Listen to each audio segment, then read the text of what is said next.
Job ছেড়ে যারা বিজনেসে আসেন তাদের মধ্যে প্রায় অলমোস্ট 40-50% মানুষ বিজনেস স্টার্ট করার 1 থেকে 2 বছরের মধ্যে বিজনেস শাটডাউন করে, বিজনেস বন্ধ করে আবার চাকরিতে ফিরে যান বা চাকরি খুঁজতে শুরু করেন, বা সোজা কথা তারা ফেল করেন এবং নতুন করে আবার জব লাইফে ফিরে যান। এর পেছনে 4টা বড় রিজন আছে বলে আমি মনে করি। নাম্বার 1 যে রিজন সেটা হচ্ছে যথেষ্ট প্ল্যানিং এবং অ্যারেঞ্জমেন্ট না করে জব ছেড়ে বিজনেসে আসা।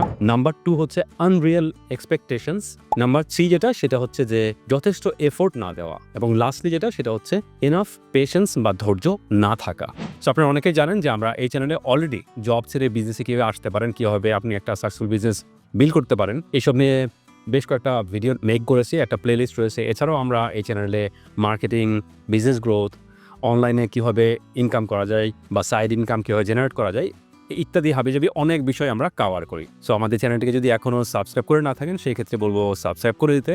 যদি অন্য প্ল্যাটফর্মে দেখে থাকেন সেক্ষেত্রে ফলো করে রাখবেন। সো টপিকে যাওয়া যাক। সো যেটা বলছিলাম, যেই কারণে আসলে 40-50% মানুষ জব ছেড়ে বিজনেসে এসে আবার ফেল করে ফিরে যান, এর প্রথম এবং প্রধান কারণ হচ্ছে এনাফ প্ল্যানিং এবং অ্যারেঞ্জমেন্ট না করে জবটা ছেড়ে বিজনেসে আসা।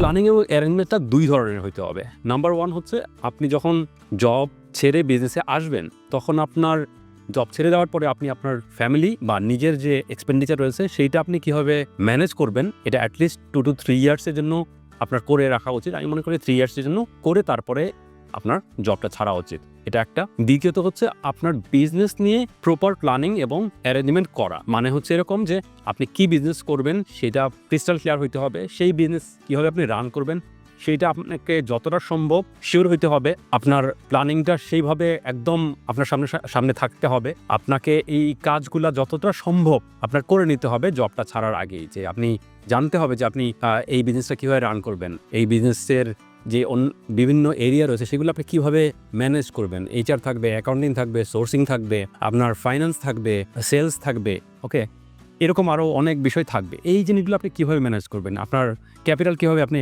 অ্যারেঞ্জ করবেন, বা সেটা সামনের 3 বছরের জন্য কীভাবে আপনি ক্যাপিটালটাকে ইনশিওর করবেন, রাইট? যদি কোনো আর্নিং না হয় সেক্ষেত্রে আপনি কীভাবে টিকে থাকবেন, এরকম প্রপার প্ল্যানিং আপনার করতে হবে এবং অ্যারেঞ্জমেন্ট করতে হবে। যেটা বললাম যে আপনার ফান্ড অ্যারেঞ্জ করে রাখতে হবে আপনার বিজনেসের জন্য, যাতে আপনার মাঝপথে আপনার বিজনেস বন্ধ করে দিতে না হয়। সো এই জায়গাটা নাম্বার 1। আপনাকে যত বেশি আপনি শিওর হবেন, যত বেশি প্রপার প্ল্যানিং করবেন, তাড়াহুড়া করে জব ছেড়ে দিবেন না, তত আপনি সেফ থাকবেন, তত আপনার সম্ভাবনা কমবে যে আপনি আবার আপনার বিজনেসটা বন্ধ করে শাটডাউন করে আবার আপনাকে বিজনেসে ফিরতে হবে। সেই জায়গাটায় আপনি ততটা সেফ থাকবেন যদি আপনি এই 2টা জায়গাতে যথেষ্ট প্ল্যানিং এবং অ্যারেঞ্জমেন্ট করে তারপরে জব ছাড়েন। নাম্বার 2 যেটা বললাম যে আনরিয়েল এক্সপেকটেশন। অনেকের ধারণা, অনেকে হয়তো বা মানুষকে দেখে ইন্সপায়ার হয়ে জব ছেড়ে বিজনেসে আসেন। তারা দেখেন যে অন্যরা জব বিজনেসে খুব ভালো করছে, তাদের লাইফ অনেক অ্যাট্রাকটিভ মনে হচ্ছে, সেই জন্য আমরা অনেকেই যেটা করি জব ছেড়ে বিজনেসে চলে আসি। তারা ভাবেন যে বিজনেস স্টার্ট করলেই খুব দ্রুত তারা আর্ন করতে পারবে, খুব দ্রুত তাদের লাইফ চেঞ্জ হয়ে যাবে, বা যে ধরনের ড্রিম ছিল সেইটা তারা রিয়েলাইজ করতে পারবে। এইটা আমি বলবো একটা totally unrealistic expectation. Because business start করার পরে আপনি 2 to 3 ইয়ার্সের মধ্যে খুব বেশি কিছু দেখবেন, এটা সম্ভাবনা অলমোস্ট জিরো, এক্সেপ্ট সাম রেয়ার আপনার কেস যদি হয় সেইখানে হয়তোবা হতে পারে। অথবা আপনি যদি চিন্তা করেন যে না, আমি হয়তোবা শেডি কোনো বিজনেস করতেছি, গ্রে কোনো বিজনেস করতেছি, সেটা কথা ডিফারেন্ট। সো আপনি যদি অনেস্ট হইতে কোনো একটা বিজনেস বিল্ড করতে চান সেক্ষেত্রে অবশ্যই এরকম কোনো আনরিয়েল এক্সপেকটেশন নিয়ে আসা যাবে না। যারা এরকম আনরিয়েল এক্সপেকটেশন নিয়ে আসেন যে বিজনেস স্টার্ট করলে আমি ফাটাই দিব, তারাই কিন্তু বিপদে পড়েন এবং বিজনেস বন্ধ করে এই ধরনের লোকজনই কিন্তু 40-50% মানুষের মধ্যে পড়বেন।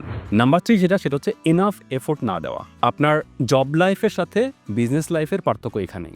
জব লাইফটা হচ্ছে 9 to 5 এবং আপনার হলিডে আছে, উইকেন্ড রয়েছে, আপনার গভর্নমেন্ট হলিডেজ, এরকম অনেক হলিডে রয়েছে। বাট বিজনেস লাইফে কিন্তু আপনার এরকম হলিডের কোনো সুযোগ নেই। অ্যাটলিস্ট প্রথম 3 to 5 ইয়ার্স আপনি দম ফেলার সুযোগ পাবেন না।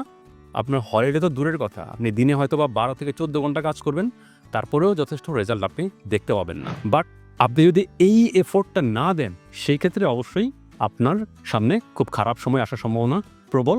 এবং এইরকম সিচুয়েশনে আমরা যারা হচ্ছে যথেষ্ট এফোর্ট দেয় না তাদের ক্ষেত্রেই কিন্তু বিজনেস শাটডাউন হওয়ার সম্ভাবনা দেখা দেয় এবং বিজনেস ছেড়ে আবার জব লাইফে ফিরতে তারা অনেকেই বাধ্য হন।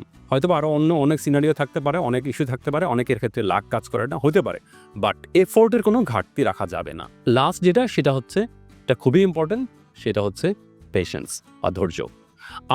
আমি সব করে যাচ্ছি, আমি যে প্রথম 3টা বিষয় বললাম সেই 3টাতে আমি 100% আমি ওকে ঠিকমতো কাজ করলাম, বাট আমার ধৈর্যের কোনো কমতি রাখা যাবে না। আপনি 1 বছর 2 বছর 3 বছর কাজ করে গেছেন অনেস্টির সাথে 100% 150% দিয়ে গেছেন, এফোর্টের কোনো ঘাটতি রাখেন নাই, কমতি রাখেন নাই। মার্কেটিং বলেন, নেটওয়ার্কিং বলেন, বিজনেস ডেভেলপমেন্ট বলেন, সব জায়গায় আপনি সেরাটা দিয়েছেন। সো তারপরেও আপনি রেজাল্ট দেখেন নাই, সেক্ষেত্রে অনেকে হতাশ হয়ে বিজনেস অফ করে দিয়ে আবার অন্য কিছু করার চেষ্টা করেন। আমি বলবো এই জায়গাটা এই জন্য খুবই ইম্পর্টেন্ট যে আমাকে ধৈর্য ধরতে হবে। অবশ্যই আমি অ্যাসেস করবো যে আমি লাস্ট ইয়ারে কী করেছি, আমি সেকেন্ড ইয়ারে কী করেছি, থার্ড ইয়ারে কী করেছি, আমার বিজনেসের বিভিন্ন মেট্রিক্সে আমি কোনো ইমপ্রুভমেন্ট দেখতে পাচ্ছি কিনা, আমি কোনো সিগন্যাল দেখতে পাচ্ছি কিনা যে আমার বিজনেস আগাচ্ছে। হয়তো আমি ব্রেক ইভেন করি নাই, হয়তো আমি প্রফিট করি নাই, বা এনাফ বা এক্সপেক্টেড রেভিনিউ আমি জেনারেট করি নাই, বাট এমন কিছু সিগন্যাল আমি দেখতে পাচ্ছি অনলাইন প্ল্যাটফর্মে। আমি হয়তো বা এসইওতে ভালো করতেছি, হয়তো আমি লিড ভালো পাচ্ছি, হয়তো বা দেখতে পাবেন যে লোকজন আপনাকে ট্রাস্ট করতেছে, হয়তো বা দেখতে পাবেন যে আপনি নেগোসিয়েশনে ভালো করছেন। দেখবেন যে লোকজনের সাথে আপনি যখন ডিল করতে যাচ্ছেন তখন আপনি অনেক কনফিডেন্টলি কথা বলতে পারছেন বা তাদেরকে কনভিন্স করতে পারছেন। এগুলো কিন্তু ফ্যাক্টর, বা ইভেন আরও অন্যান্য ফাইন্যান্সিয়াল ফ্যাক্টর বা ম্যাট্রিক্সও আপনি দেখতে পাবেন, যেগুলো দেখে আপনি বোঝার চেষ্টা করতে পারবেন যে ওকে, আমি কিন্তু ইমপ্রুভ করছি, আমি সামনের দিকে যাচ্ছি। সো ওই জিনিসটা বোঝা জরুরি, এবং বোঝে ধৈর্য ধরাটা অনেক ইম্পর্টেন্ট। সো এই 4টা জায়গায় যদি আপনি ক্লিয়ার থাকেন, অনেস্ট থাকেন, তাহলে বিজনেস শাটডাউন করে বা বিজনেস অফ করে আবার চাকরিতে ফিরে যাওয়ার সম্ভাবনা অনেকখানি কমে যাবে, এবং তারা এই 40 to 50% মানুষের মধ্যে পড়বেন না। আপনি আপনার বিজনেসের কোন জায়গায় রয়েছেন এবং কী কী ফেস করছেন আমাদেরকে জানাতে পারেন, যদি আপনি জব ছেড়ে বিজনেস স্টার্ট করে থাকেন, অথবা সরাসরি একটা নিউ বিজনেস স্টার্ট করে থাকেন, বা বিজনেসের একটা পর্যায়ে এসে থাকেন, ফার্স্ট ইয়ার শেষ করেছেন, সেকেন্ড ইয়ারে আসছেন বা থার্ড ইয়ারে আসছেন, তারপরে আপনি রেজাল্ট দেখছেন না, বা আমি জানি না হয়তো আপনি সাকসেসফুল হয়েছেন, সেটাও আপনি আমাদেরকে কমেন্টে জানাতে পারেন। এটা আমাদেরকে ইন্সপায়ার করবে, বা অন্য যারা আমাদের মতো বিজনেস ট্রাই করছে তাদেরকে ইন্সপায়ার করবে, তাদের কোনো আই ওপেনার হতে পারে। ওকে, সো শেয়ার করতে কোনো সমস্যা নাই, এবং শেয়ার করলে আসলে কারো কোনো ক্ষতিও হয় না। সো সবার জন্য শুভকামনা, সবাই বিজনেসে সাকসেসফুল হন, বড় বিজনেস বিল্ড করতে সক্ষম হন। দেখা হচ্ছে পরের কোনো ভিডিওতে, সবাই ভালো থাকবেন। Thank you.